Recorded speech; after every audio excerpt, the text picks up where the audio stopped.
Because you see, you're posting a very happy picture, you're posting a very, all smiley or yay, YOLOing, life is good. But in reality, you're actually struggling, you're a mess, you're hurt, you're broken in so many ways. And I'm sorry to say this, but there are some relationships in your life, if you look at them, you can minus a few things. Like I tell people normally party, Like for me, the biggest reality check that hit me was when I removed back in the day when we used to party, when I removed the alcohol, the turning up, the going to clubs, and all these fun things. What else did we have in common? And I came to realize we had nothing else in common. We couldn't have meaningful conversations. Like the conversations were just around, partying, which is the new joint, and this makes you be someone else who you're not. It makes you live a very fake life.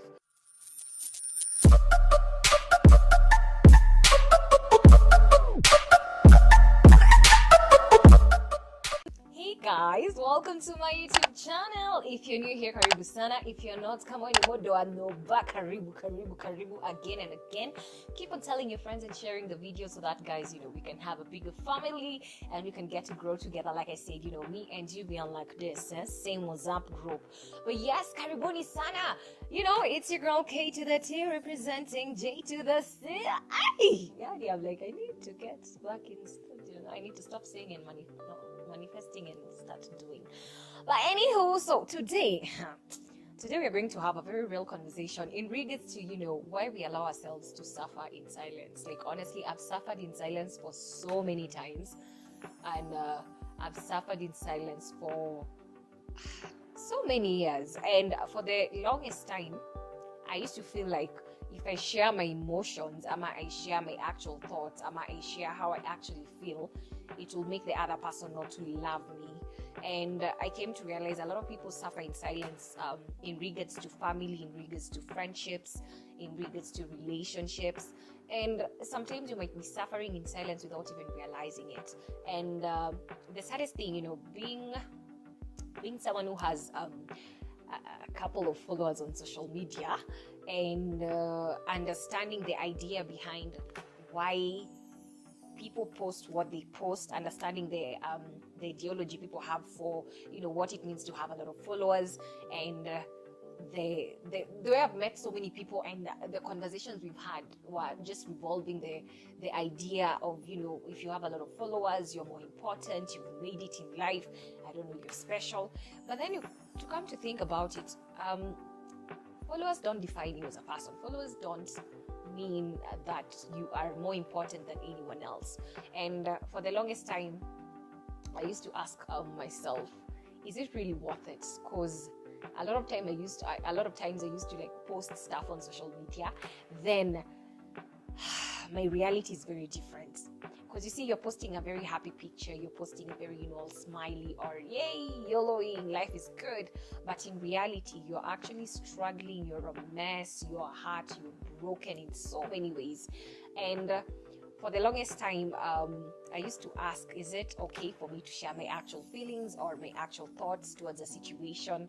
Hence, I used to keep quiet about a lot of things that were actually affecting me and the things that I wasn't even agreeing to, just because I didn't want to hurt anyone else's emotions or feelings.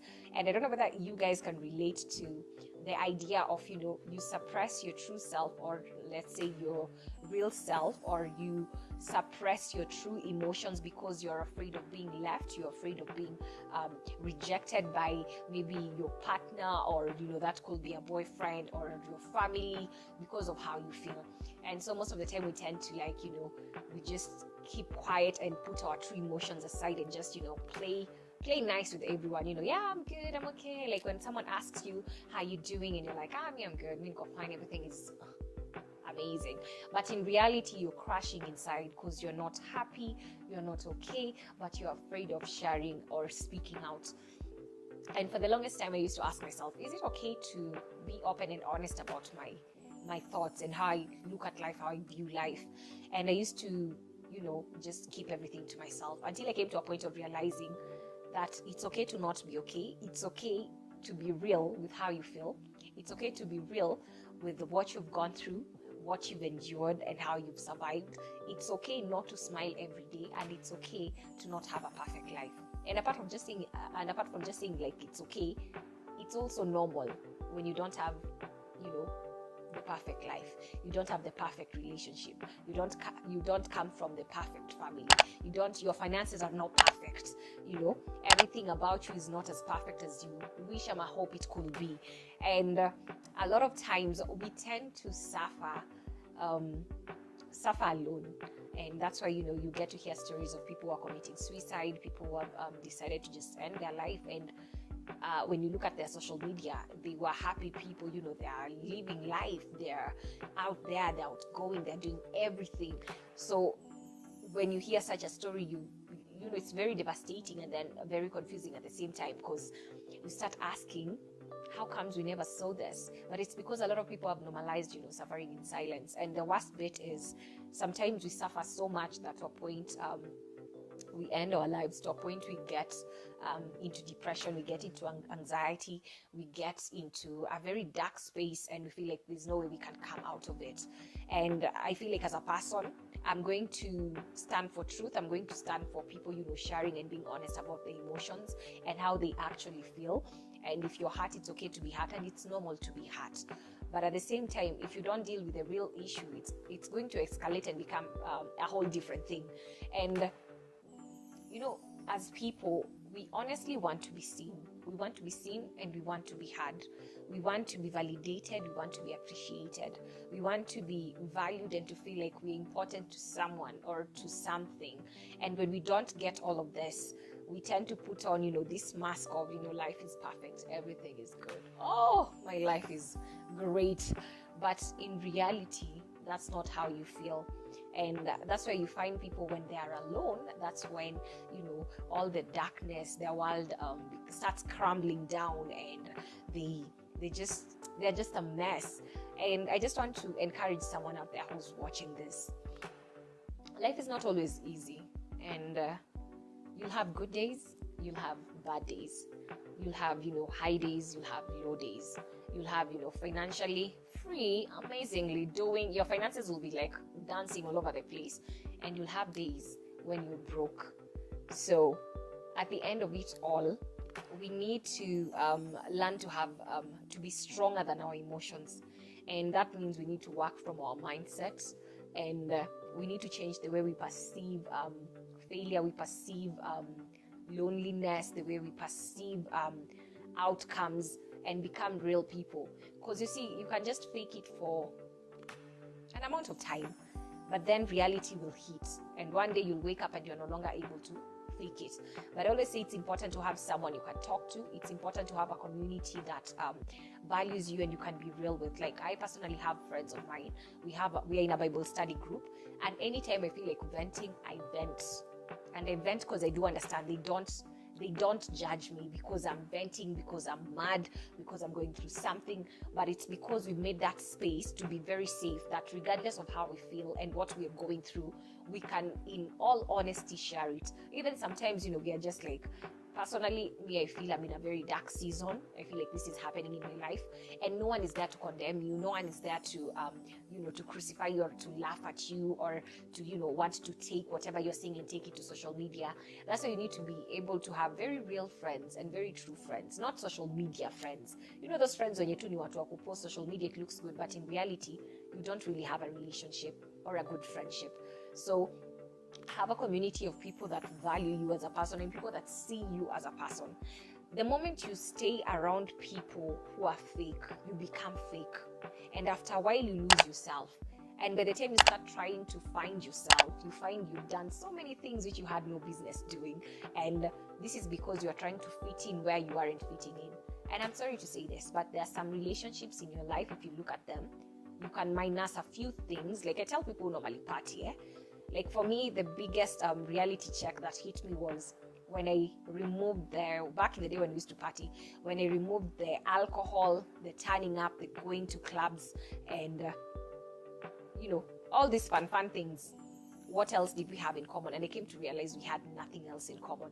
We couldn't have meaningful conversations. Like the conversations were just around, partying, which is the new joint, and this makes you be someone else who you're not. It makes you live a very fake life, and you're not even able to like speak your truth, because these people know you're fun, you're hyped, you're good to go out with, but necessarily they don't even know how you actually feel as a person, your real emotions, what you're going through. So it's very important to be very careful about the friends that you choose, and the people you allow into your life. Because even I, like I said, with my friends, we are very genuine people. We speak life and we speak hope into each other's life, and we are always praying for each other. We encourage each other, and anytime one of us is feeling some type of way, the space is very safe to a point of you don't feel shy to speak how you actually feel. You don't. Even those days you're struggling with God, you're like, maybe God has left me. You don't feel afraid to say that in front of them, because they're going to encourage you in the right way. Not that people are going to tell you, manzi unafeel uko down, cheki, wacha tukapige sherehe hiyo kitu ishe. Hiyo kitu ishangi. Unapiga sherehe unakuwa high, manzi, by the time you're getting back home, ulale, unasangi, ukiamka, hiyo shida iko hapo inakungojea. So have friends who help you deal with your issues and the problems you're going through in the right way. And let's not normalize suffering in silence because we're afraid of the circles we are in. Are they going to see me? They're going to see me as weak. They're going to see me as a failure. If they tell them that my finances right now, they're not looking good, they're going to think that I'm not worth it. They're going to ditch me. If they're going to ditch you, those are not even your friends to start with. If they're not going to encourage you and support you as a friend, then you have no business being with them. And like I said, not all the time it's all about money. Sometimes it's a word of advice someone can tell you, or tell you, no, you see, instead of doing ABCD, this is wasting your money. Why don't you try and invest and do ABCD? So at the end of it all, I feel like we've normalized suffering in silence based on how we want to be perceived by the people we are around. And I feel like if we want to break that and to just end that cycle, we need to start from being very intentional with our spaces, with who are our friends, who are my BFFs, who are my close people, who's my inner circle. Because it's okay to know a lot of people, but it doesn't mean everyone that you know is actually a real friend to you. And also define the real friendship. What is it? The only thing we do is drink together and nurse hangovers. Is that really friendship? Take that away. What else do you have? Do you build each other up? So, and I just feel like it's very important to just be very aware of your circle, because your circle will determine a lot of things in your life. And if you don't have a safe circle where you can be yourself and share how you actually feel and not get into deep depression, yet you have a circle that you call of friends, I think we're going to have a very different world. So be very intentional with your friends. And that is something I applied in my life. So if I can't be real with y'all, I'm like, hey, wagwan, we good? Amazing. See ya. We's done. You get short conversations. But if it's your real people, invest in those relationships. If you know this is a safe space for you, invest in those relationships. Love them, appreciate them for what they do for you. Because fake is common. Fake is very common, but real is very rare. So but it's doable. It's possible to overcome our deepest and darkest days. So let's keep the hope alive, and let's keep on trusting God. Of course, God is in control. Anyway, see y'all in the next video.